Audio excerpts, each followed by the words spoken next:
બંગાળની ખાડીની અંદર એક સાયક્લોનિક સર્ક્યુલેશન સર્જાયું છે, જે આવનારા દિવસની અંદર વધુ મજબૂત થશે અને જેને કારણે 16 ઓગસ્ટથી લઈ અને 22 ઓગસ્ટ 2025 દરમિયાન ગુજરાત રાજ્યની અંદર સાર્વત્રિક વરસાદ જોવા મળશે અને અમુક વિસ્તારોની અંદર ભારેથી અતિભારે વરસાદનું પણ અનુમાન છે. આમ જોવા જઈએ તો છેલ્લા 2-3 દિવસથી બંગાળની ખાડીની અંદર એક સિસ્ટમ બની રહી હતી. આજે 13 ઓગસ્ટના રોજ એ સિસ્ટમ છે એ ડેવલપ થઈ ગઈ છે અને અત્યારે એ સિસ્ટમની મૂવમેન્ટ પણ ચાલુ થઈ ગઈ છે. સામાન્ય રીતે અત્યારે જે સિસ્ટમ જોવા જઈએ તો બંગાળની ખાડીમાંથી એ સિસ્ટમ મૂવમેન્ટ કરી અને ઉત્તર પશ્ચિમ દિશા તરફ ગતિ કરી રહી છે અને અત્યારે એ સિસ્ટમનું લોકેશન જે આવી રહ્યું છે તે વિજયવાડા અને વિશાખાપટ્ટનમની વચ્ચે એ સિસ્ટમ છે એ સક્રિય છે અને અત્યારે ધીમે ધીમે એ ઉત્તર પશ્ચિમ દિશા તરફ આગળ વધી રહી છે. એટલે આવનારા દિવસમાં આ સિસ્ટમ છે એ મહારાષ્ટ્રના કાંઠા સુધી આવશે.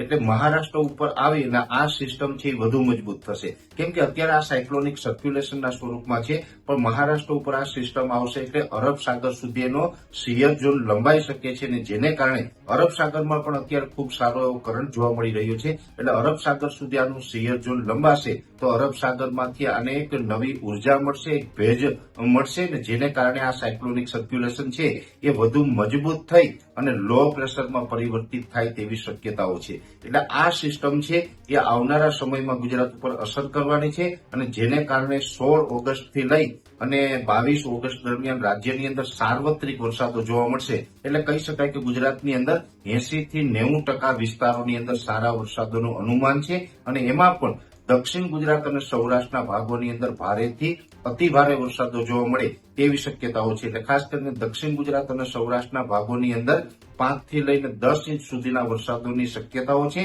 એ સાથે ઉત્તર ગુજરાત અને મધ્ય ગુજરાત જેવા વિસ્તારોની અંદર પણ 3 થી લઈને 6 ઇંચ સુધીના વરસાદો નોંધાય તેવું એક અનુમાન છે. એ સાથે કચ્છ જિલ્લાની અંદર સામાન્ય રીતે જોવા જઈએ તો ચાલુ વર્ષે વરસાદની ખૂબ ઘટ છે, ત્યાં વરસાદનું પરફોર્મન્સ નબળું રહ્યું છે.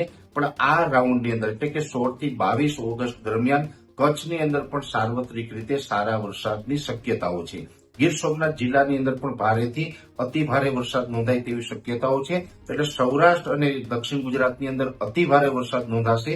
બીજા વિસ્તારોની અંદર મધ્યમથી સારા વરસાદો જોવા મળે તેવું એક અનુમાન છે. આ સિસ્ટમ છે એ ખૂબ ધીમી ગતિએ આગળ ચાલી રહી છે, જેને કારણે લગભગ 5 થી લઈને 8 દિવસ દરમિયાન એટલે કે 16 તારીખથી લઈ અને 5 થી 8 દિવસ દરમિયાન રાજ્યની અંદર અલગ અલગ વિસ્તારોમાં સારા એવા વરસાદો જોવા મળે તેવું એક અનુમાન છે. અને આ સિસ્ટમ છે એ જ્યારે પણ ગુજરાત ઉપરથી પસાર થાય ત્યારે હળવા થંડરસ્ટોર્મ થવાની સંભાવનાઓ છે, જેને કારણે આ સિસ્ટમના વરસાદોમાં સાથોસાથ ગાજવીજનું પ્રમાણ પણ જોવા મળી શકે છે. એટલે ગાજવીજ સાથે રાજ્યની અંદર સાર્વત્રિક વરસાદનો રાઉન્ડ આવી રહ્યો છે અને આ વરસાદી રાઉન્ડ છે લગભગ 16 તારીખથી ગુજરાતની અંદર ચાલુ થઈ જશે અને આ સિસ્ટમ છે મહારાષ્ટ્ર ઉપર થઈ દક્ષિણ ગુજરાત ઉપર ત્યાર પછીના જે સ્ટ્રોંગ પાર્ટો છે એ દક્ષિણ ગુજરાત સૌરાષ્ટ્ર ઉપર થઈ અને ઉત્તર પશ્ચિમ દિશામાં અરબ સાગરમાં આગળ નીકળે તેવી શક્યતાઓ છે. આ સિસ્ટમ ગુજરાત ઉપરથી પસાર થશે એટલે એનો સેન્ટ્રલ પાર્ટ હશે એ દક્ષિણ ગુજરાત અને સૌરાષ્ટ્ર ઉપરથી પસાર થશે, પણ એનો સંપૂર્ણ જે શિયર ઝોન હોય છે